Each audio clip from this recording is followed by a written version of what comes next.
এমন কি হলো যে ওকে গ্রামে পালিয়ে যেতে হলো? আমার না লক্ষণটা ঠিক লাগছে না। আরে তাতে তোমার কি, তোমার এত মাথা ব্যথা কিসের বলো তো? বারে আমার মাথা ব্যথা হবে না। আমার যত চিন্তা তো শোনা তোমাকে, বুঝলে? আমার কি মনে হয় জানো, আমি যদি নাও জানতে চাই তুমি তাও আমাকে জানাবে। বলছি এই যে তোমাকে সারপ্রাইজ দিতে চাইছিল না, ওগুলো কিচ্ছু নয়, ওগুলো ভাওতা। আসলে অন্য কোথাও গেছি। ঈশান যার নামে যাক, আমার প্রয়োজনটা হচ্ছে ইন্দ্রাণী গাঙ্গুলি। ঈশান কি করছে, কোথায় গেছে, তাতে I am not interested at all. But একদিক থেকে ভালো হয়েছে জানো তো, যে তিনজনেই বাড়ির বাইরে, তিনজনে চলে গেছে। ওরা ফিরে আসার আগে আমি ইন্দ্রাণী গাঙ্গুলিকে এমন করে বশ করব না, যে ওরা ফিরে আসার পরেও ইন্দ্রাণী আন্টি সারাক্ষণ সারাদিন শুধু আমার নাম জপ করবে। কুসুম, এই না অনুশ্রী, রান্নাঘরের দায়িত্ব তো আমার। আমার জন্য তোমাকে চা বানাতে হলো, কিছু মনে করো না। হ্যাঁ, আরে বাবা, এতদিন তো আমি তোমার হাতে বানানো চা খেয়েছি, আজ আমার হাতের খেয়ে দেখো। এই না, আমি তো ভাবতেও পাচ্ছি না আপনারা সবাই আমার জন্য এখানে এসেছেন। অনুশ্রী, তুমি হলে আমাদের গাঙ্গুলি পরিবারের হবু বৌমা। তাই তোমার জন্য এইটুকুনি করো তো আমাদের কর্তব্য। হ্যাঁ, এখন এটাই দেখতে হচ্ছে যে আমাদের আর কি কি করতে হয়। কিন্তু ছোট সাহেব, আমাদের যা করার তাড়াতাড়ি করতে হবে, কারণ আমাদের হাতে কিন্তু আর বেশি দিন নেই। ওদিকে দেবীমা বিয়ের প্রস্তুতিতে ব্যস্ত থাকবে, তাই আমাদের যা করার তাড়াতাড়ি করতে হবে। এখানে সবার মন জয় করতে হবে।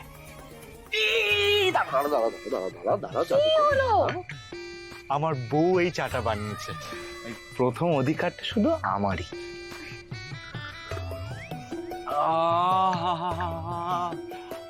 যেন অমৃত। অনুশ্রী, কি ভালো, কি ভালো, কি ভালো,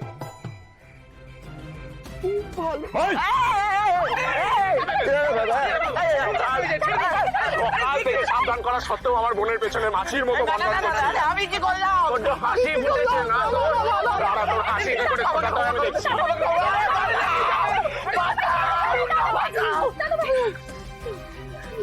এসব লোকেদের থেকে দূরে থাকো নু, না হলে কিন্তু আমি তোকেও রিয়াক্ট করবো না বলে দিলাম।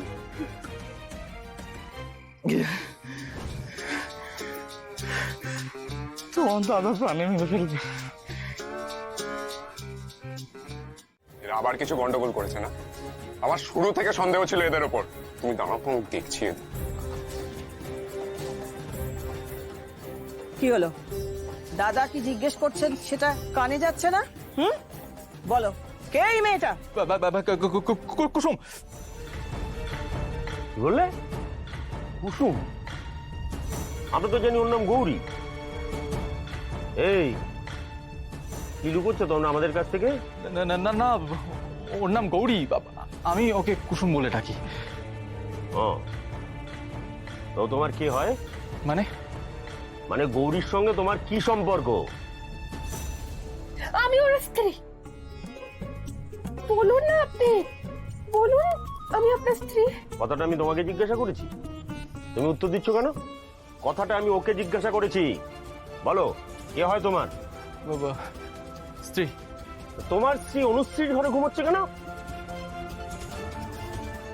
এই বলছি কি, বৌদি এখানেই শুয়ে পড়বে, আমরা তিনজন সামলে নেবো, কোনো অসুবিধা নেই। দাঁড়াও দাঁড়াও দাঁড়াও, তোমার নাম হ্যাবলা না?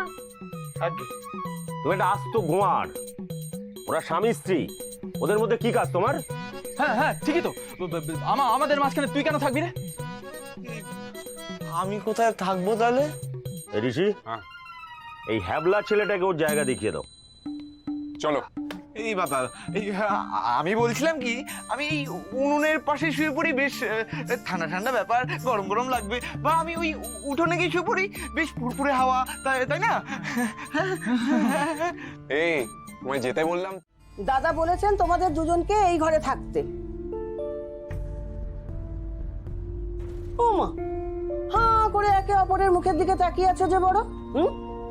স্বামী স্ত্রী হয়ে আলাদা আলাদা ঘরে শোবে, সেটা তো শোভা পায় না, তাই না?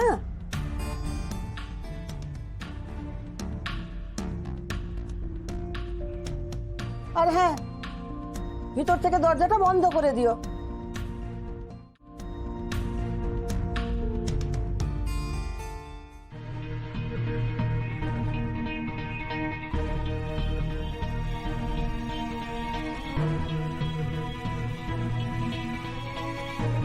ছোট সাহেব আপনি খাটে শুয়ে পড়ুন। আর আর তুমি? ও আমি দেখছে কি, দরকার পড়লে আমি বাইরে শুয়ে পড়বো। এবার না না না না, আমরা দুজন যদি দুটো আলাদা জায়গায় শুই তাহলে ওদের সন্দেহ আরো বাড়বে। তাহলে এবার কি করব? সেটাই তো আমি ভাবছি। কিন্তু এই খাটে আমরা দুজন শোবো কি করে? কি করে শোবো? ছোট সাহেব হ্যাঁ বলো। আপনি খাটে শুয়ে পড়ুন না। তুমি? আমি আমি আমি বালিশ পেতে মাটিতে শুয়ে পড়ছি। এবার না না না না না, তুমি তুমি মাটিতে শোবে কি করে? আমার তো অভ্যাস আছে। আরে না, মাটিতে ঠান্ডা লেগে যাবে, শরীর খারাপ হবে। ছোট সাহেব আমার কিচ্ছু হবে না। তুমি এমনিতেই আজকে জলে ভিজেছো কুসুম। তাতে কি হয়েছে? আমি তো দেখলে, বুঝতে পেরেছো তো তোমার কি অবস্থা? তার থেকে বরং আমি মেঝেতে শুই। হ্যাঁ, বা তুমি আমায় দাও, দাও, দাও। আপনি আরে আপনি পারবেন না ছোট সাহেব, আপনার মাটিতে শোয়ার অভ্যেস নেই তো। তাহলে তাহলে এখন কি উপায়? তাহলে এবার কি করব সেটা তো আমিও ভাবছি। আমরা বরং এই খাটেই শুয়ে পড়ি, বুঝলে? একসঙ্গে? ইয়ে মানে আর তো কোনো উপায় দেখছি না কুসুম। একটা কাজ করি, আমি এদিকে ফিরে শুই, তুমি ওদিকে ফিরে শো, ঠিক আছে? বালিশটা